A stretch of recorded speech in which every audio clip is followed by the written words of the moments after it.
प्रधानमंत्री शेख हसीना जी और बांग्लादेश के नागरिकों का मैं आभार प्रकट करता हूं। आपने अपने इस गौरवशाली क्षणों में, इस उत्सव में भागीदार बनने के लिए भारत को सप्रेम निमंत्रण दिया। मैं सभी भारतीयों की तरफ से आप सभी को, बांग्लादेश के सभी नागरिकों को हार्दिक बधाई देता हूं। मैं बंगबंधु शेख मुजीबुर रहमान जी को आदरपूर्वक श्रद्धांजलि देता हूं, जिन्होंने बांग्लादेश और यहां के लोगों के उनके लिए अपना जीवन न्यौछावर कर दिया। हम भारतवासियों के लिए गौरव की बात है कि हमें शेख मुजीबुर रहमान जी को गांधी शांति सम्मान देने का अवसर मिला। मैं यहां अभी इस कार्यक्रम में भव्य प्रस्तुति देने वाले सभी कलाकारों की भी सराहना करता हूं। बंधुगण, मैं आज याद कर रहा हूं बांग्लादेश के उन लाखों बेटे बेटियों को जिन्होंने अपने देश, अपनी भाषा, अपनी संस्कृति के लिए अनगिनत अत्याचार सहे, अपना खून दिया, अपनी जिंदगी दांव पर लगा दी।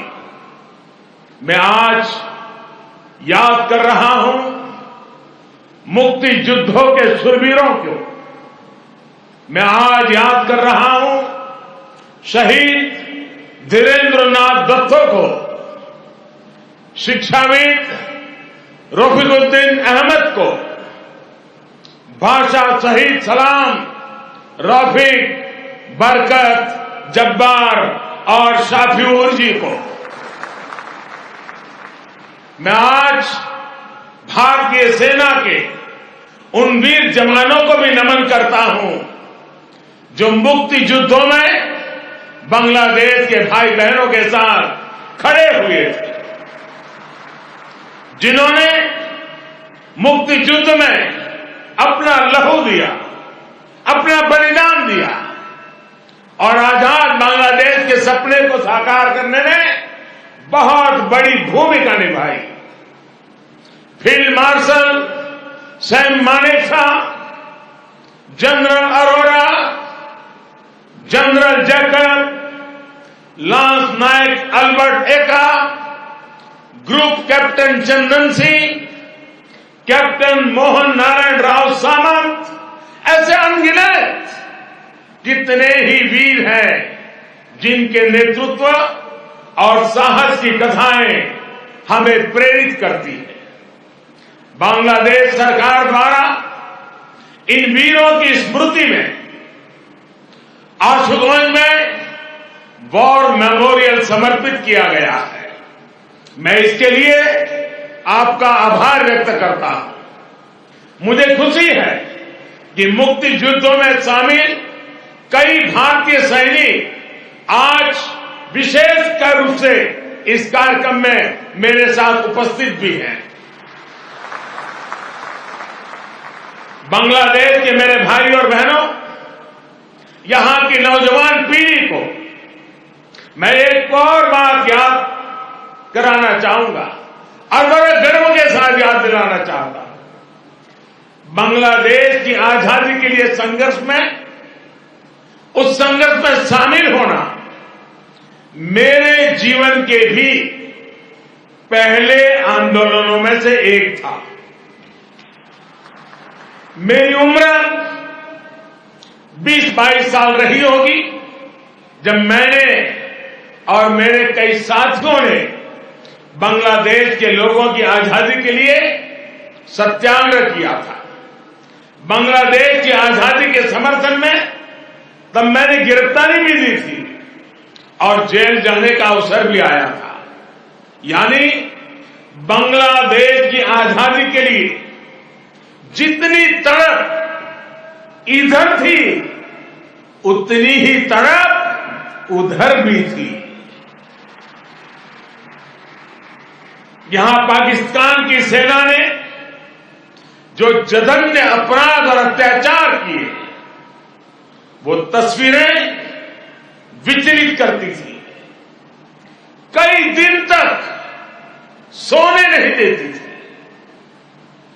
गोविंद हल्दर जी ने कहा था, एक সাগর রক্তের বিনিময়ে বাংলার স্বাধীনতা আনলে যারা, আমরা তোমাদের ভুলবো না, আমরা তোমাদের भूलबो ना। यानी जिन्होंने अपने रक्त के सागर से बांग्लादेश को आजादी दिलाई, हम उन्हें भूलेंगे नहीं, हम उन्हें भूलेंगे नहीं। बंधुगण, एक निरंकुश सरकार अपने ही नागरिकों का जनसंहार कर रही थी। उनकी भाषा, उनकी आवाज, उनकी पहचान को कुचल रही थी। ऑपरेशन सर्चलाइट की उस क्रूरता को, दमन और अत्याचार के बारे में विश्व में उतनी चर्चा नहीं की है जितनी उसकी चर्चा होनी चाहिए थी। बंधुगण, इन सबके बीच यहां के लोगों और हम भारतीयों के लिए आशा की किरण थे बंगबंधु शेख मुजीबुर रहमान। बंगबंधु के हौसले ने, उनके नेतृत्व ने यह तय कर दिया था कि कोई भी ताकत बांग्लादेश को गुलाम नहीं रख सकती। बंगबंधु ने ऐलान किया था, এবারের সংগ্রাম আমাদের মুক্তির সংগ্রাম, এবারের সংগ্राम स्वाधीनतार संग्राम। इस बार संग्राम मुक्ति के लिए है, इस बार संग्राम आजादी के लिए है। उनके नेतृत्व में यहां के सामान्य मानवी, पुरुष हो या स्त्री हो, किसान, नौजवान, शिक्षक, कामगार, सब एक साथ आकर मुक्ति वाहिनी बन गए। और इसलिए आज का यह अवसर मुजीबपुर से बंगबंधु के विजन, उनके आदर्शों, उनके साहस को याद करने का भी दिन है। ये समय चिरो विद्रोही को, मुक्ति युद्धों की भावना को फिर से याद करने का समय है। बंधुगण, बांग्लादेश के स्वाधीनता संग्राम को भारत के कोने कोने से, हर पार्टी से, समाज के हर वर्ग से समर्थन प्राप्त था। तत्कालीन प्रधानमंत्री श्रीमती इंदिरा गांधी जी के प्रयास और उनकी महत्वपूर्ण भूमिका सर्वविदित है। उसी दौर में 6 दिसंबर 1971 को अटल बिहारी वाजपेयी जी ने कहा था, हम न केवल मुक्ति संग्राम में अपने जीवन की आहुति देने वालों के साथ लड़ रहे हैं, लेकिन हम इतिहास को एक नई दिशा देने का भी प्रयत्न कर रहे हैं। आज बांग्लादेश में अपनी आजादी के लिए लड़ने वालों और भारतीय जवानों का रक्त साथ साथ बह रहा है। यह रक्त ऐसे संबंधों का निर्माण करेगा जो किसी भी दबाव से टूटेंगे नहीं, जो किसी भी कूटनीति का शिकार नहीं बनेंगे। हमारे पूर्व राष्ट्रपति प्रणब मुखर्जी ने, प्रणबदा ने कहा था, बंगबंधु को उन्होंने एक टायरलेस स्टेटसमैन कहा था। उन्होंने कहा था कि शेख मुजीबुर रहमान का जीवन धैर्य, प्रतिबद्धता और आत्मसंयम का प्रतीक है।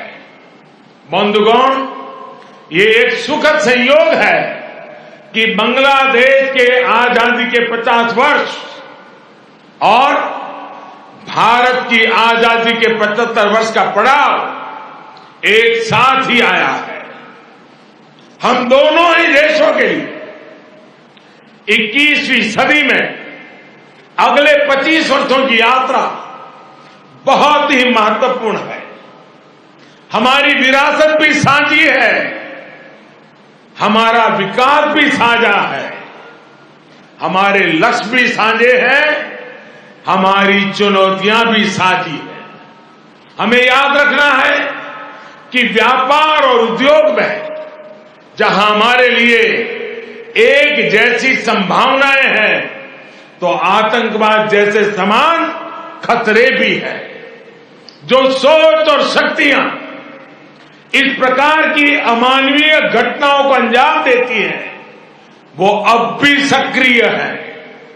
हमें उनसे सावधान भी रहना चाहिए और उनसे मुकाबला करने के लिए संगठित भी रहना होगा।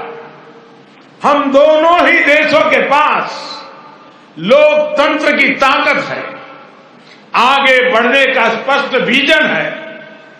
भारत और बांग्लादेश एक साथ मिलकर आगे बढ़े, इस पूरे क्षेत्र के विकास के लिए उतना ही जरूरी है।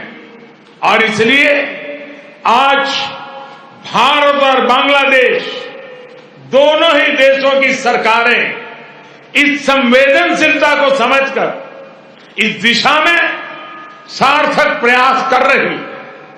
हमने दिखा दिया है कि आपसी विश्वास और सहयोग से हर एक समाधान हो सकता है।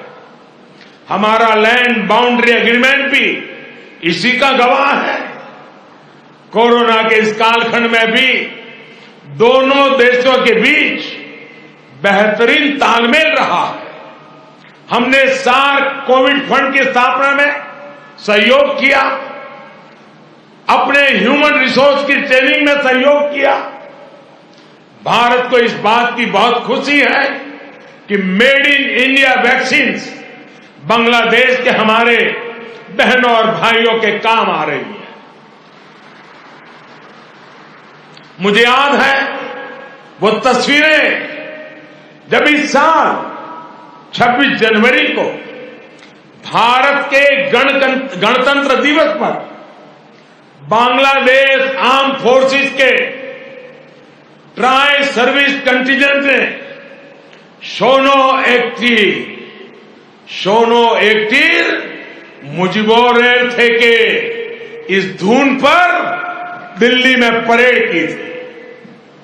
भारत और बांग्लादेश का भविष्य सद्भाव भरे, आपसी विश्वास भरे ऐसे ही अनगिनत पलों का इंतजार कर रहा है। साथियों, भारत बांग्लादेश के संबंधों को मजबूत करने के लिए दोनों ही देशों के यूथ में बेहतर कनेक्ट की भी उतना ही आवश्यक है। भारत बांग्लादेश संबंधों के 50 वर्ष के अवसर पर मैं बांग्लादेश के 50 एंटरप्रेन्योर्स को भारत आमंत्रित करना चाहूंगा। ये भारत आए, हमारे स्टार्टअप और इनोवेशन इकोसिस्टम से जुड़े वेंचर कैपिटलिस्ट से मुलाकात करें। हम भी उनसे सीखेंगे, उन्हें भी सीखने का अवसर मिलेगा। मैं इसके साथ साथ बांग्लादेश के युवाओं के लिए सुवर्णो जयंती स्कॉलरशिप की घोषणा भी कर रहा हूं। साथियों, बंगबंधु शेख मुजीबुर रहमान जी ने कहा था, बांग्लादेश इतिहासे স্বাধীন রাষ্ট্র হিসেবে টিকে থাকবে বাংলাকে দাবিয়ে রাখতে পারে এমন কোন शक्ति नहीं। बांग्लादेश स्वाधीन होकर रहेगा। किसी में इतनी शक्ति नहीं है कि बांग्लादेश को दबा करके रख सके। बंग बंधु का ये उद्घोष बांग्लादेश के अस्तित्व का विरोध करने वालों को चेतावनी भी थी और बांग्लादेश के सामर्थ्य पर विश्वास भी था। मुझे खुशी है कि शेख हसीना जी के नेतृत्व में बांग्लादेश दुनिया में अपना दमखम दिखा रहा है। जिन लोगों को बांग्लादेश के निर्माण पर ऐतराज था, जिन लोगों को बांग्लादेश के अस्तित्व पर आशंका थी, उन्हें बांग्लादेश ने गलत साबित किया है। साथियों, हमारे साथ काजी नजरुल इस्लाम और गुरुदेव रविंद्रनाथ ठाकुर की समान विरासत की प्रेरणा है। गुरुदेव ने कहा था, काल नहीं आमादेर हाथे काराकारी कोरे ताई शबे मिले देरी कारो नहीं शहे को भू। यानी हमारे पास गंवाने के लिए समय नहीं है, हमारे पास बदलाव के लिए आगे बढ़ना ही होगा। अब हम और देर नहीं कर सकते। ये बात भारत और बांग्लादेश दोनों पर समान रूप से लागू होती है। अपने करोड़ों लोगों के लिए, उनके भविष्य के लिए, गरीबी के खिलाफ हमारे युद्ध के लिए, आतंक के खिलाफ लड़ाई के लिए हमारे लक्ष्य एक है। इसलिए हमारे प्रयास भी इसी तरह एकजुट होने चाहिए। मुझे विश्वास है भारत बांग्लादेश मिलकर तेज गति से प्रगति करेंगे। मैं एक बार फिर इस पावन पर्व पर बांग्लादेश के सभी नागरिकों को अनेक अनेक शुभकामनाएं देता हूं और हृदय से आप सभी का बहुत बहुत धन्यवाद करता हूं। भारत बांग्लादेश मैत्री चिरोजीवी हो। इन्हीं शुभकामनाओं के साथ मैं अपनी बात को समाप्त करता हूं। जय बांग्ला, जय हिंद।